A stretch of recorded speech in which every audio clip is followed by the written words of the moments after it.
Madame le bâtonnier de l'Ordre des avocats de Port-au-Prince, Monsieur le bâtonnier de l'Ordre des avocats de Port-au-Prince, Mesdames, Messieurs les membres du Conseil de l'Ordre, Mesdames, Messieurs les représentants du pouvoir judiciaire et du parquet, distingués révérends, semeurs de lumière,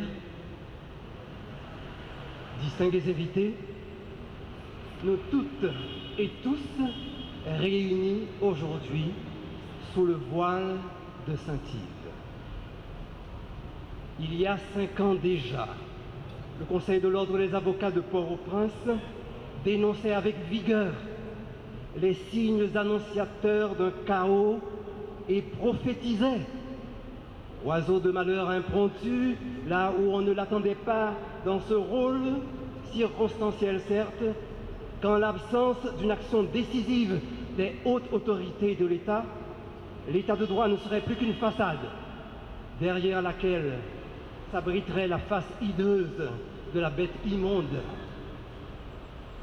Il y a encore 1 an, jour pour jour, le bâtonnier de l'ordre déclarait non sans emphase que lorsque le système judiciaire fait face à des difficultés dirimantes et multiples pour se tenir dans sa fonction et que la société entre dans une phase de désinvestissement civique, de désenchantement politique et de désarmement moral, alors le client de l'avocat, c'est la société tout entière.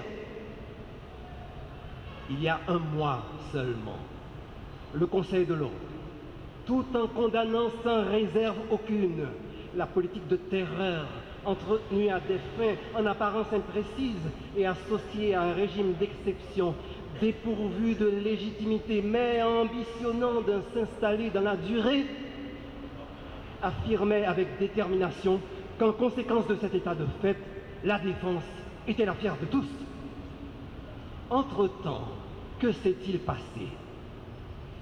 Il s'est passé le constat affligeant de l'impunité systématisée et le déni continu de justice dans l'assassinat du bâtonnier Montferrier Dorval, mort avec sa parole brûlante sur les lèvres.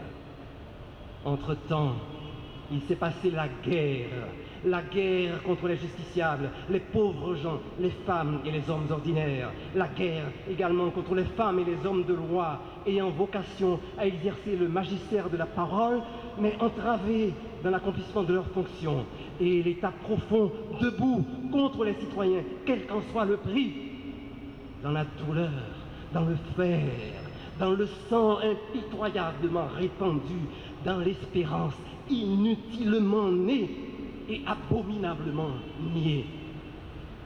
Entre-temps, il s'est passé la honteuse abdication des attributs de la souveraineté par les autorités étatiques. Et la justice a montré le visage de son échec, car à force de contempler l'abîme a fini par planter son drapeau dans nos yeux. Alors, descendons dans l'enfer du quotidien. Quel est le bilan de santé de l'intérêt général dont l'État est le gardien? Je n'ai eu de cesse de répéter durant ces dernières années, avant même de rejoindre le Conseil de l'Ordre, qu'il fallait à la crise une réponse à sa hauteur, rompre avec les tiraillements politiques qui reconduisent le même ordre de privilèges, reconnaître le caractère obsolète et inique du modèle économique, sortir de l'ornière du monopole, se libérer du poids de la centralisation, bannir l'exclusion sociale, casser la dynamique de la pauvreté. Mais le fonctionnement du système politique, que depuis 20 ans je caractérisais de permanence de l'état d'exception, s'est progressivement mué en méthode de gouvernement. Aujourd'hui, le chaos s'y est ajouté comme mode de conduite de la politique. L'intérêt général est désormais introuvable. Je ne parle pas ici de l'intérêt général, au sens où l'État, lorsqu'il existe encore, dans ses fonctions élémentaires, entend poursuivre des buts d'intérêt public. Au demeurant, nos codes définissent des crimes et des délits contre la nation, l'État et la paix publique. Non, je parle ici de la cohabitation harmonieuse d'intérêts multiples avec ceux de l'ensemble de la société contre les intérêts particuliers d'un groupe. Je parle de l'intérêt général aujourd'hui, comme la partie et la patrie commune des intérêts particuliers de plusieurs couches sociales. Or, alors que le mal a atteint un tel degré et a exercé de tels ravages, tout semble se passer comme si le gouvernement, infirme de naissance, proclamait par des actions difficiles à conjuguer en une politique lisable aux yeux de tous, l'infidélité du droit à sa mission dans l'État. Quel compte les hautes autorités étatiques ont-elles donc fait de ce crédit de légitimité accordé par un improbable consensus politique désormais bien entamé? Le Conseil de l'ordre ne se dissimule pas les difficultés du redressement de la situation. Mais pour ne rien se cacher, après 13 mois de gouvernement, avons-nous remarqué une rupture dans l'ordre de la justice? Arrive-t-on à percevoir une différence avec les pratiques de gouvernement précédents qui ont conduit dans l'abîme? Plutôt que de répondre à l'urgence sécuritaire du moment et au besoin de poser les bases du développement national ordonné, la perception publique est que les hautes autorités étatiques se sont dégagées de leurs responsabilités devant les portes de la fascination et de la jouissance du pouvoir. Allons, mesdames et messieurs, les autorités gouvernementales, faites-nous au moins la démonstration de votre bonne volonté.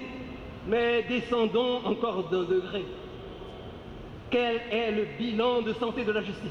Les chiffres noirs de la justice se déclinent douloureusement.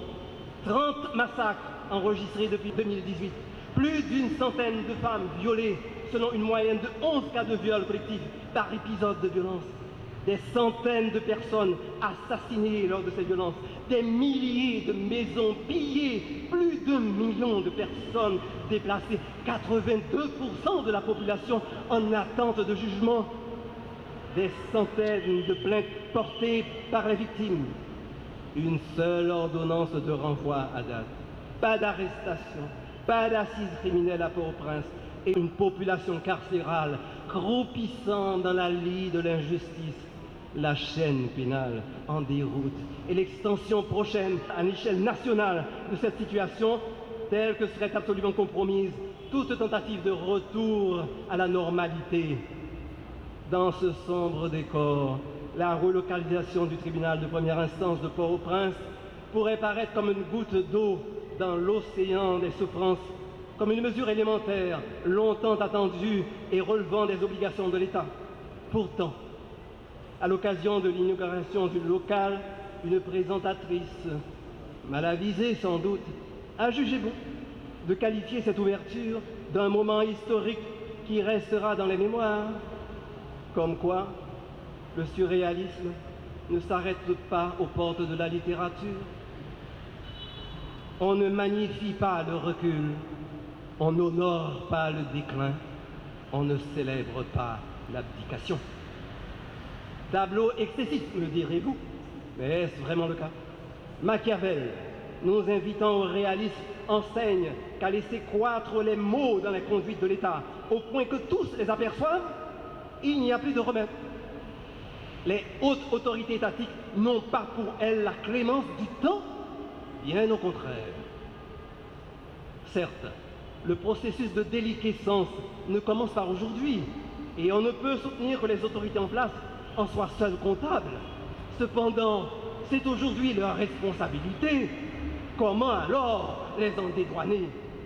Lorsque le suffrage ne justifie pas la détention du pouvoir, il convient de se donner une légitimité par le droit. Au vu d'un tel bilan, la situation est donc critique, mais est-elle désespérée? Nous pourrions nous recroqueviller dans notre coquille, nous enfermer dans le prétoire, nous emmurer dans le code, prétendre que l'état de droit est notre boussole, et après, sortirions-nous pour autant du gouffre? Éradiquerions-nous la crise? Pourquoi alors célébrer la Sainte-Yves? Quelle est donc l'importance de cet homme en qui nous continuons de reconnaître notre patron en ce jour?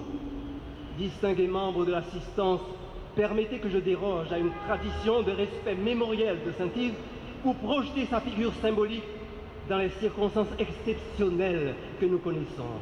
En ce sens, posons-nous la question, Où donc commence et finit le rôle de l'avocat dans la situation extrême que nous connaissons? Comment démêler les lignes de frontière entre l'État et le droit, entre la revendication à l'égalité portée par le droit et la politique comme art du possible? Et pratiquement, comment faire pour que la guerre change de camp? Faudrait-il en retour déclencher une guerre sainte contre l'impunité, une guerre sainte contre l'inégalité devant la loi, une guerre sainte contre la détention prolongée des plus pauvres? Ne nous faudrait-il pas armer le droit et réarmer la loi? À cet effet, d'abord, résister. Car résister, c'est agir. Ce n'est pas se retrancher dans une tour d'ivoire d'experts. Ce n'est pas s'enfermer dans la contemplation d'une béatitude à venir. Je ne parle pas ici de résilience, ce mot en vogue qui est devenu un pont aux âmes du discours des institutions nationales et internationales, mais de résistance, du droit de résistance à l'oppression et à toute forme d'abdication souveraine, même lorsque ce droit n'est pas inscrit dans la Constitution, parce qu'il la transcende, qu'il est le droit inaliénable attaché à la préservation du plus grand bien, la vie. Nous venons aujourd'hui critiquer l'action des hautes autorités étatiques à raison des attentes légitimes de la société pour que règne la justice, non point parce que par nature et par profession les avocats sont en face du pouvoir, mais parce qu'il y va de l'intérêt général. Non point parce que le barreau est un lieu natif de contestation, mais parce que, sous la robe du défenseur, bat toujours le cœur du citoyen, parce que l'avocat, libéré des entraves et des enclaves, est sans esclave et sans maître. Quelle est donc la responsabilité de l'avocat hors prétoire? Lorsqu'il doit faire face à la guerre sans nom qu'il atteint dans ses retranchements personnels et qu'il contemple avec horreur le défilé violent et tragique des atteintes au droit à la vie. L'avocat, parce qu'il a fonction de conjurer la violence, répudie la terreur sous toutes ses formes et quels qu'en soient les auteurs, parce que sont inscrites dans sa déontologie les valeurs de l'état de droit. Il est aiguilleur de cohésion sociale par vocation et profession. Son œuvre ne peut donc s'arrêter au prétoire. Fort de sa mission, convaincu de son rôle, habité par la passion de la justice, l'avocat ne peut jamais se tenir dans le vertige de l'indécision. Il résiste au droit de puissance et s'impose le devoir de trouver dans les ressources du droit les moyens de son combat. Mais j'ai trop parlé. J'ai pris la parole ce matin au nom de l'ordre des avocats de Port-au-Prince, conscient d'une part du droit de tout avocat de se prononcer publiquement sur le fonctionnement de la justice et d'autre part du droit du public de s'informer sur ce qui touche le fonctionnement de l'État et du pouvoir judiciaire. J'ai pris la parole ce matin au nom de l'ordre des avocats de Port-au-Prince, mais ma parole transcende la corporation, toute corporation, avocate et avocats. Nous ne revêtons pas la robe noire en signe de deuil, ni pour abriter je ne sais quelle complicité avec des forces obscures. Nous la revêtons encore pour signifier publiquement que nous sommes porteurs du juste droit. Ma parole est essentiellement à la fois celle d'une solidarité de fait et de droit avec toutes les victimes de la terreur.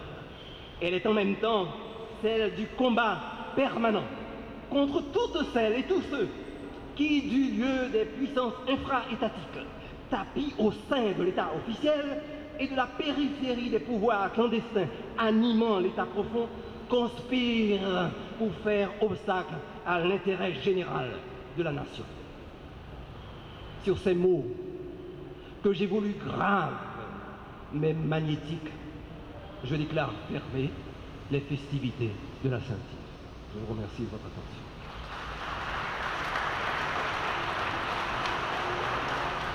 Chers membres du barreau, je ne saurais clore cette célébration sans remercier en mon nom personnel et au nom de l'archevêque de Port-au-Prince, Monseigneur Max Leroy Mésidor, le barreau de Port-au-Prince, pour cette tradition jamais oubliée, de toujours prendre le temps de vous abreuver à la source de la vie qui jaillit du côté du Christ, transpercé sur la croix, à travers l'Eucharistie, en la fête de Saint-Yves. Merci pour votre présence fervente, mais surtout pour votre engagement quotidien, souvent discret mais essentiel, au service du droit et de la justice dans notre pays. Votre mission est noble, elle est aussi difficile, mais elle est aujourd'hui plus urgente que jamais. En honorant Saint-Yves, vous ne vous contentez pas de commémorer un modèle du passé. Vous ravivez en vous une vocation, vous renouvelez un serment intérieur. Puisse-t-il vous accompagner dans vos plaidoiries, dans vos décisions, dans vos engagements, dans votre combat pour rejoindre l'esprit de la prise de parole du bâtonnier. Que Saint-Yves vous garde droit dans un monde courbé, humble mais résolu, dans un monde tenté par l'arrogance du pouvoir des arbres et de l'argent. Je vous souhaite à tous, au nom du Christ et de l'Église, sagesse, force et espérance. Que la lumière de la justice divine éclaire toujours votre route. Bonne fête à vous tous. Je le dis même si la situation ne s'y prête pas. Disposons-nous pour recevoir la bénédiction. Le Seigneur soit avec vous.